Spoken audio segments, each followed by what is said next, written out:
Big breaking చూస్తున్నాం మనం. BRS పార్టీకి బిగ్ షాక్ తగిలింది.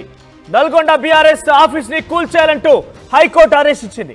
15 రోజుల్లోగా ఈ కూల్చివేత ప్రక్రియను ముగించాల్సిందిగా మున్సిపల్ శాఖకు ఆదేశాలు జారీ చేసింది. బీఆర్ఎస్ పార్టీకి ₹1,00,000 జరిమానా కూడా విధించింది. బీఆర్ఎస్ వేసిన పిటిషన్ ని కొట్టివేస్తూ హైకోర్టు ఉత్తర్వులు జారీ చేసింది. ఇక ఆఫీస్ నిర్మించాక అనుమతి ఎలా తీసుకుంటారంటూ కూడా ఆగ్రహం వ్యక్తం చేసింది. మీరు చూస్తున్న ఆర్టీవీ స్క్రీన్ పైన అదే బీఆర్ఎస్ పార్టీ ఆఫీస్. ప్రతి చోట గత ప్రభుత్వంలో 10 ఏళ్ల పాటుగా బీఆర్ఎస్ పార్టీ అధికారంలో ఉన్నప్పుడు, అప్పుడు టీఆర్ఎస్ పార్టీగా ఉన్నప్పుడు అధికారంలో ఉన్నప్పుడు ప్రతి జిల్లాలో కూడా 33 జిల్లాలకి 33 జిల్లాలు దాదాపుగా కలెక్టరేట్ కార్యాలయానితో పాటుగా బీఆర్ఎస్ పార్టీ ఇనాగ్రేషన్ కార్యక్రమానికి ముఖ్యమంత్రి కేసీఆర్ అంటే మాజీ ముఖ్యమంత్రి కేసీఆర్ వెళ్లారు. అయితే ఎక్కడైతే కలెక్టరేట్ భవనం ఉంటుందో ఆ పక్కనే ఒక ప్రభుత్వ భూమినే అతి తక్కువ ధరకు చెల్లించి అతి తక్కువ ధరకి కొనుగోలు చేసి బీఆర్ఎస్ పార్టీ జిల్లా కార్యాలయం అంటూ కూడా ఇనాగ్రేట్ చేశారు. అదే తరహా నల్గొండలో కూడా ఒక పార్టీ కార్యాలయం ఏర్పాటు చేశారు. కానీ పర్మిషన్ లేకుండా నిర్మించారు. నిర్మించడం పూర్తయిన తర్వాత పర్మిషన్ తీసుకున్నారు. ఈ నేపథ్యంలోనే హైకోర్టుకి కొందరు ఇచ్చిన ఫిర్యాదు మేరకి హైకోర్టు ఈ తీర్పును వెల్లడించింది. సో మొత్తం మీద ఈ భవనాన్ని మరికొన్ని రోజుల్లోనే కూల్చివేసే అవకాశం కనబడుతోంది. సో ఈ విషయంపై బీఆర్ఎస్ నాయకులు ఏ రకంగా స్పందిస్తారో చూడాలి. ఎస్ నల్గొండ బీఆర్ఎస్ పార్టీ ప్రస్తుతం అక్కడ స్పాట్ నుంచి మా ప్రతినిధి రమేష్ అందుబాటులో ఉన్నారు. ఎస్ రమేష్, సో ఎప్పుడు నిర్మించారు ఇదంతా కూడా? అంటే నిర్మాణానికి ముందు నాకు తెలిసి బహుశా జిల్లాల వారీగా ప్రతి జిల్లాల్లో కూడా కలెక్టరేట్ కార్యాలయం పక్కనే ఒక ప్రభుత్వ భూమిని కొనుగోలు చేసి తక్కువ ధరకి కొనుగోలు చేసి బీఆర్ఎస్ పార్టీ కార్యాలయం నిర్మించారు. సో ఇక్కడ పర్మిషన్ లేవంటున్నారు కాబట్టి ఏం బిల్డింగ్ కన్స్ట్రక్షన్ పర్మిషన్ లేవా, లేదంటే ల్యాండే అక్రమంగా ఉన్నటువంటి చోట ఈ కన్స్ట్రక్షన్ ఏర్పాటు చేశారు? రైట్ మనోజ్, గత కొంతకాలంగా ఏదైతే ఉందో నల్గొండ బీఆర్ఎస్ పార్టీ కార్యాలయంపై వివాదం కొనసాగుతుంది. ఆ పర్మిషన్ లేకుండా కూడా బిల్డింగ్ ను ఎలా నిర్మిస్తారంటూ కూడా ఇక్కడ ఆ కాంగ్రెస్ పార్టీ నేతలు కానీ గతంలో మంత్రి కోమటిరెడ్డి వెంకటరెడ్డి కూడా చెప్పడం జరిగింది. అయితే మనం చూస్తున్నటువంటి ఆ రోడ్డుకి హైదరాబాద్ రోడ్డులో సువిశాలంగా ఉన్నటువంటి బీఆర్ఎస్ పార్టీ కార్యాలయం చూస్తున్నాం. కార్యాలయ నిర్మాణాన్ని కూడా చూస్తున్నాం. అయితే అనుమతులు లేకుండా కూడా ఈ పార్టీ కార్యాలయాన్ని నిర్మించారంటూ కూడా ఇటీవల కాలంలో కూడా పెద్ద వివాదం ఎత్తింది. అయితే ఈ నేపథ్యంలో కూడా బీఆర్ఎస్ పార్టీని గతంలోనే కూల్చాలంటూ కూడా మంత్రి కోమటిరెడ్డి వెంకటరెడ్డి ఆ అధికారులకు ఆదేశాలు జారీ చేయడంతో బీఆర్ఎస్ కోర్టుకు వెళ్ళింది. ఆ కోర్టుకు వెళ్లి కూడా దీన్ని రెగ్యులరైజ్ చేయాలి, మున్సిపల్ శాఖకు ఆదేశాలు జారీ చేయాలి, కూల్చివేత లేకుండా చేయాలని కూడా కోర్టుకు వెళ్ళింది. అయితే ఇప్పుడు కోర్టులో ఇచ్చినటువంటి తీర్పు ప్రకారం బీఆర్ఎస్ కు చుక్కెదురైందని చెప్పవచ్చు. ఇప్పుడు ఎలా రెగ్యులైజ్ చేస్తారు? మీరు కట్టే ముందు పర్మిషన్ తీసుకోకుండా ఇప్పుడు రెగ్యులైజ్ చేయమని ఏ విధంగా పిటిషన్ వేస్తారంటూ కూడా ఆ పిటిషన్ ని డిస్మిస్ చేయడమే కాకుండా కూడా 15 రోజుల్లో కూడా బీఆర్ఎస్ పార్టీ కార్యాలయాన్ని కూల్చివేయాలని కూడా ఆదేశించడంతో పాటు ₹1,00,000 నష్టపరిహారం చెల్లించాలని కూడా చెప్పడం జరిగింది. నిజంగా ఇది బీఆర్ఎస్ శ్రేణులకు ఒక షాక్ అనే చెప్పవచ్చు. ఎందుకంటే గత కొంతకాలం నుంచి వివాదం అయితే రేగుతుందని చెప్పవచ్చు. మొత్తం కూడా ఇక్కడ ఏ విధంగా కూల్చేస్తారు, ఏం పర్మిషన్ తీసుకోలేదు? అది ప్రభుత్వ భూమిగా ఉందా, లేదంటే కన్స్ట్రక్షన్ నిర్మాణం కోసం పర్మిషన్ తీసుకోలేదు అంటున్నారా? అది ప్రభుత్వ భూమి కాబట్టి దానికి రెగ్యులరైజ్ చేయకుండానే ఈ నిర్మాణం చేపట్టారన్నందుకు అసలు ఏం పర్మిషన్ తీసుకోవాల్సి ఉండేది? ఓన్లీ కన్స్ట్రక్షన్ కి సంబంధించి పర్మిషన్ తీసుకోలేదు. ఇది ప్రభుత్వ భూమి, అగ్రోకు సంబంధించినటువంటి భూమి, ఆ లీజుకు తీసుకున్నటువంటి ఆ ప్రభుత్వ భూమి అని చెప్పవచ్చు. అన్ని ఆ లీజు ప్రకారమే తీసుకున్నప్పటికీ కూడా కేవలం ఇందులో నిర్మించినటువంటి ఈ భవనం ఏదైతే ఉన్నదో ఇటు ఆ పార్టీ ఆ ప్రెస్ మీట్లు పెట్టే ఇది ఒక షెడ్ కానీ అదేవిధంగా ఆ పార్టీ కార్యాలయం కానీ వీటికి అనుమతులు లేకుండా కూడా ఎలా నిర్మిస్తారని కూడా ప్రధానంగా ఆ ప్రశ్న లేవనెత్తడం జరిగింది. గతంలో మనం చూడడం జరిగింది మున్సిపల్ అధికారులతో మంత్రి కోమటిరెడ్డి వెంకటరెడ్డి కూడా ఒక మీటింగ్ లో కూడా స్వయంగా చెప్పడం జరిగింది. ఒక సామాన్య మధ్యతరగతి వారు ఇల్లు నిర్మించుకోవాలంటే 1,00,000 కారణాలు చెప్తారు. అనుమతులు ఉన్నా కానీ అన్ని అనుమతులు ఉన్నా కానీ చాలా వరకు ఇబ్బందులు పెడతారు. అలాంటిది ఒక సువిశాల భవంతిని ఏ విధంగా అనుమతులు లేకుండా ఏ విధంగా నిర్మిస్తారంటూ కూడా గతంలో మంత్రి కోమటిరెడ్డి వెంకటరెడ్డి చెప్పడం జరిగింది. అప్పుడే కూలుస్తామని చెప్పినా కానీ తర్వాత ఇదే కార్యంలో ప్రెస్ మీట్లు పెట్టి మాజీ ఎమ్మెల్యే కంచర్ల భూపాల్ రెడ్డి కానీ బీఆర్ఎస్ శ్రేణులు కానీ దమ్ముంటే టచ్ చేసి చూడాలి, కూలగొట్టి చూడాలి, అన్ని అనుమతులు మా దగ్గర ఉన్నాయి, అనుమతులు తీసుకున్నామని కూడా చెప్పడం జరిగింది. కానీ ఇప్పుడు ఉన్నటువంటి పరిస్థితిలో కూడా బీఆర్ఎస్ కోర్టుకు వెళ్ళిందని చెప్పవచ్చు. ఇటీవల కాలంలో కాంగ్రెస్ శ్రేణులు చేస్తుంటే ఏ క్షణమైనా కానీ కోర్టుకు వెళ్లి ఆర్డర్ తీసుకోవాలని కూడా తెచ్చుకోవాలని చూసింది. అందులోనే భాగంగా కానీ వీటికి రెగ్యులైజ్ చేస్తూ కూడా మున్సిపల్ శాఖకు ఆదేశాలు జారీ చేయాలని కూడా కోర్టులో పిటిషన్ వేయడం జరిగింది. ఇవాళ ఆ పిటిషన్ ని ఏకంగా డిస్మిస్ చేస్తూ కూడా 15 రోజుల్లో పార్టీ కార్యాలయాన్ని కూల్చాలంటూ కూడా ఆదేశాలు జారీ చేసింది. ఎంత చదరపు గజాలు లేదంటే ఎన్ని ఎకరాల్లో ఈ పూర్తి స్థాయి భవన సముదాయం ఉంది, అక్కడ కార్యాలయం ఎంత విశాలంగా ఉందో ఒకసారి చూపించే ప్రయత్నం చేయండి.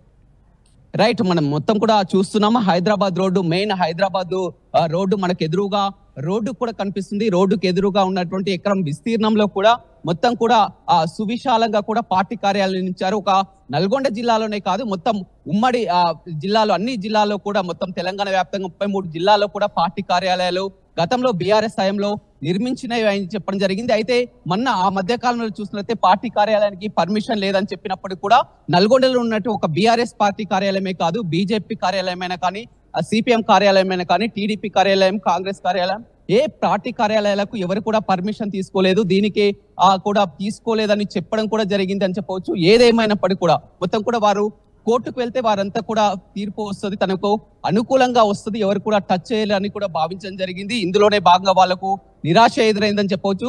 మనం చూస్తున్నాం పార్టీ కార్యాలయం ఏదైతే హైదరాబాద్ రోడ్డుకు నల్గొండ సెంటర్ లో ఉన్న నల్గొండ నడిగొడ్డలో హైదరాబాద్ రోడ్డు సమీపానే హైవే అనే చూడొచ్చు. మొత్తం కూడా ఒకసారి మనం విజువల్స్ ను చూస్తుంటే మొత్తం కూడా చూస్తున్నాం. అయితే ఇది మొత్తం కూడా ప్రభుత్వ భూమే, లీజుకు తీసుకొనే మొత్తం అన్ని అనుమతులతోటే నిర్మించింది. కానీ కేవలం ఏదైతే నిర్మాణం ఉందో, భవన నిర్మాణం ఉందో, పార్టీ కార్యాలయ నిర్మాణానికి సంబంధించి మాత్రం అప్పుడు అనుమతి తీసుకోకపోవడమే పెద్ద తప్పిదం అని చెప్పవచ్చు. అయితే గతంలో అప్పుడు వారు పార్టీ మొత్తం కూడా అధికారంలో ఉన్నప్పటికీ కూడా ఇక్కడ మున్సిపల్ చైర్మన్ అదేవిధంగా మొత్తం పార్టీ అధికారంలో ఉన్నప్పటికీ కూడా అప్పుడు అనుమతులు తీసుకపోవడం అనేది కూడా ఒక తప్పిదం జరిగిందని చెప్పొచ్చు. అదే బేస్ చేసుకొని కూడా కాంగ్రెస్ పార్టీ అధికారంలోకి వచ్చిన తర్వాత కూడా పదే పదే కూడా మంత్రి కోమటిరెడ్డి వెంకటరెడ్డి కానీ కాంగ్రెస్ శ్రేణులు చాలా వరకు పార్టీ కార్యాలయాన్ని కూల్చాలంటూ కూడా గతంలో మున్సిపల్ కమిషనర్ కూడా చెప్పడం జరిగింది. సామాన్య ప్రజలకు అంతా కూడా అనుమతులు ఉన్నా కానీ చాలా వరకు ఇబ్బందులకు గురి చేస్తారు. అలాంటిది ఒక పార్టీ కార్యాలయానికి అనుమతులు లేకుండా ఇంత పెద్ద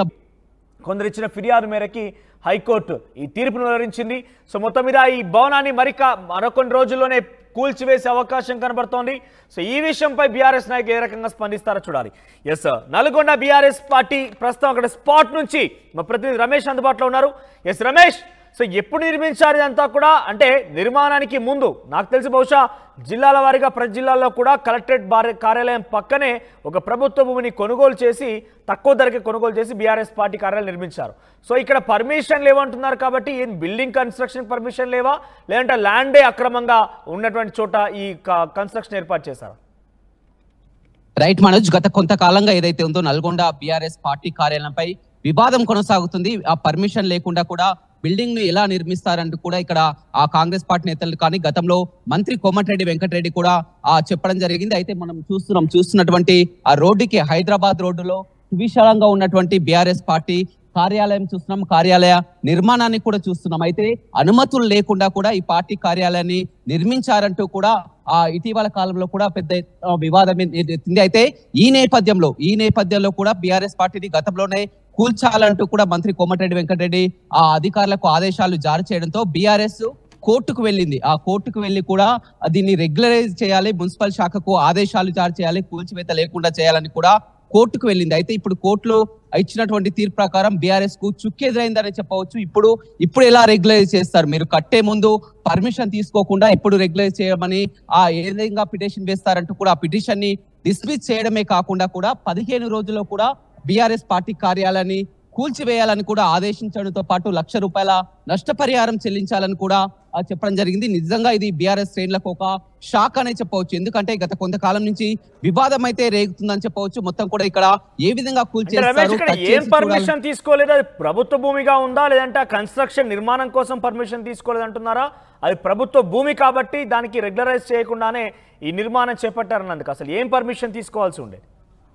ఓన్లీ కన్స్ట్రక్షన్ కి సంబంధించి పర్మిషన్ తీసుకోలేదు. ఇది ప్రభుత్వ భూమి, అగ్రోకు సంబంధించినటువంటి భూమి, ఆ లీజుకు తీసుకున్నటువంటి ఆ ప్రభుత్వ భూమి అని చెప్పవచ్చు. అన్ని ఆ లీజు ప్రకారమే తీసుకున్నప్పటికీ కూడా కేవలం ఇందులో నిర్మించినటువంటి ఈ భవనం ఏదైతే ఉన్నదో ఇటు ఆ పార్టీ ఆ ప్రెస్ మీట్లు పెట్టే ఇది ఒక షెడ్ కానీ అదేవిధంగా ఆ పార్టీ కార్యాలయం కానీ వీటికి అనుమతులు లేకుండా కూడా ఎలా నిర్మిస్తారని కూడా ప్రధానంగా ఆ ప్రశ్నలు లేవనెత్తడం జరిగింది. గతంలో మనం చూడడం జరిగింది మున్సిపల్ అధికారులతో మంత్రి కోమటిరెడ్డి వెంకటరెడ్డి కూడా ఒక మీటింగ్ లో కూడా స్వయంగా చెప్పడం జరిగింది. ఒక సామాన్య మధ్యతరగతి వారు ఇల్లు నిర్మించుకోవాలంటే 1,00,000 కారణాలు చెప్తారు. అనుమతులు ఉన్నా కానీ అన్ని అనుమతులు ఉన్నా కానీ చాలా వరకు ఇబ్బందులు పెడతారు.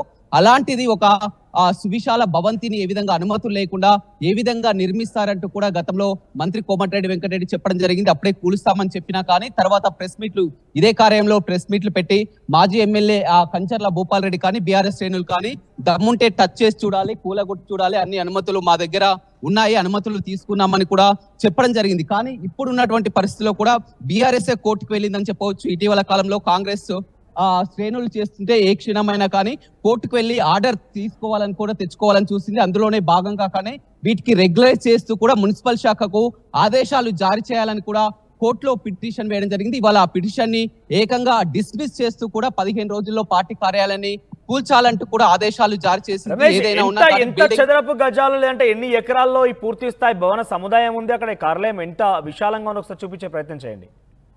రైట్, మనం మొత్తం కూడా చూస్తున్నాము. Hyderabad road, main Hyderabad road మనకు ఎదురుగా రోడ్డు కూడా కనిపిస్తుంది. రోడ్డుకు ఎదురుగా ఉన్నటువంటి ఎకరం విస్తీర్ణంలో కూడా మొత్తం కూడా సువిశాలంగా కూడా పార్టీ కార్యాలయం నిర్మించారు. ఒక నల్గొండ జిల్లాలోనే కాదు, మొత్తం ఉమ్మడి జిల్లాలో అన్ని జిల్లాల్లో కూడా మొత్తం తెలంగాణ వ్యాప్తంగా 33 జిల్లాల్లో కూడా పార్టీ కార్యాలయాలు గతంలో బీఆర్ఎస్ హయాంలో నిర్మించినవి అని చెప్పడం జరిగింది. అయితే మొన్న ఆ మధ్య కాలంలో చూసినట్లయితే పార్టీ కార్యాలయానికి పర్మిషన్ లేదని చెప్పినప్పుడు కూడా